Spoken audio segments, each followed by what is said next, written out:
ഇന്ന് നമ്മൾ നമ്മുടെ റെഡ് ക്ലോ ക്രൈഫിഷുകളുടെ ഈ ട്രേകളിൽ വാട്ടർ ചേഞ്ച് ചെയ്യാനായിട്ട് വന്നതാണ്. ഈ കാണുന്നത് ലാസ്റ്റ് ട്രേ ആണ്. അപ്പുറത്തെ സൈഡിൽ നിന്നാണ് നമ്മൾ ആദ്യത്തെ ട്രേ സ്റ്റാർട്ട് ചെയ്യുന്നത്.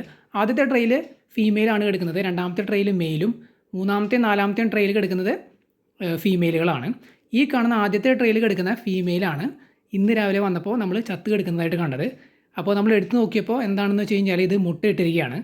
നമ്മുടെ കയ്യിലുള്ള ഏറ്റവും വലിയ സൈസ് ഫീമെയിലാണ് ഈ കാണുന്നത്.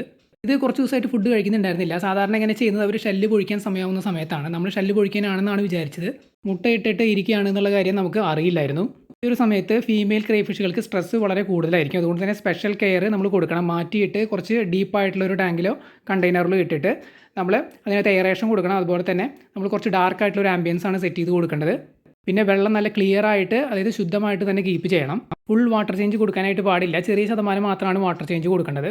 സ്പെഷ്യൽ കെയർ കൊടുക്കാത്തതായിരിക്കാം സ്ട്രെസ്സ് വരാനുള്ള കാരണം.